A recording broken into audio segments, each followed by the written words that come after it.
মধ্যপ্রাচ্যের চলমান যুদ্ধ পরিস্থিতির প্রভাবে দেশের জ্বালানি খাতে অস্থিরতা দেখা দিয়েছে। আর এই সুযোগকে কাজে লাগিয়ে নারায়ণগঞ্জের রূপগঞ্জে গড়ে উঠেছে চোরাই তেলের শক্তিশালী সিন্ডিকেট। ফিলিং স্টেশনগুলোতে যখন তেলের দীর্ঘ লাইন ও হাহাকার, ঠিক তখনই খোলা বাজারে চড়া দামে দেদারসে বিক্রি হচ্ছে পেট্রোল ও অকটেন, জানিয়ে জনমনে তৈরি হয়েছে নানা প্রশ্ন।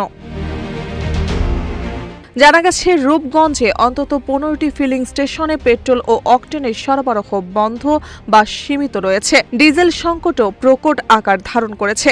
ঘণ্টার পর ঘণ্টা লাইনে দাঁড়িয়ে থেকেও তেল না পেয়ে খালি হাতে ফিরছেন চালকরা, ফলে চরম ভোগান্তিতে পড়ছেন সাধারণ মানুষ।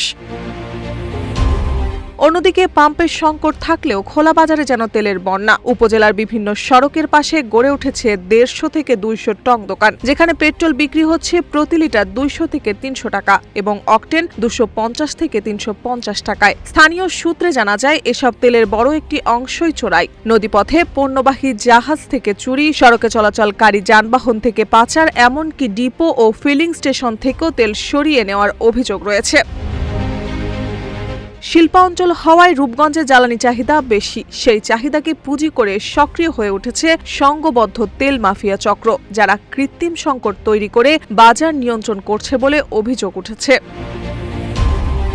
রূপগঞ্জ উপজেলার প্রশাসন জানিয়েছেন, অবৈধ মজুদ ও চোরাই তেলের বিরুদ্ধে অভিযান অব্যাহত রয়েছে এবং ইতিমধ্যে ভ্রাম্যমাণ আদালত পরিচালনা করা হয়েছে। রূপগঞ্জের আমাদের সবসময় সার্বক্ষণিক ম্যাজিস্ট্রেট এখানে দায়িত্ব পালন করছেন, 2 জন ম্যাজিস্ট্রেট, এবং আমি নিজেও এজ এ ম্যাজিস্ট্রেট হিসেবে কাজ করছি। আমরা প্রত্যেকটা পেট্রোল পাম্পে যাচ্ছি, তারা কি পরিমাণে তেল মজুদ করছেন, কি সেল করছেন, কাদের কাছে সেল করছেন, সেগুলো রেজিস্টার আমরা চেক করছি। আর খোলা বাজারে যেটি বলেছেন, আমরা 2-1টি জায়গায় সত্যতা পেয়েছি, আমরা সেগুলো মোবাইল কোর্টের মাধ্যমে জরিমানাও করেছি তাদেরকে, এবং আমরা আগামীকাল থেকে আরো বেশি স্ট্রং মুভমেন্টে যাব।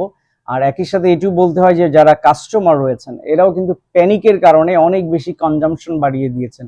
যিনি আগে তেল অল্প কিনতেন, উনি ভয়ে একটু বেশি করে তেল কিনছেন যে তেল হয়তো ফুরিয়ে যাবে। তো প্যানিকের কারণে কনজাম্পশন বেড়ে গেছে, এই কারণে তেলের ঘাটতিটা এখানে পরিলক্ষিত হচ্ছে। তবে স্থানীয়দের প্রশ্ন, পাম্পে তেল নেই অথচ বাজার ভরা চোরাই জ্বালানিতে। দ্রুত কার্যকর ব্যবস্থা না নিলে এর সংকট আরও গভীর হওয়ার আশঙ্কা করছেন সংশ্লিষ্টরা।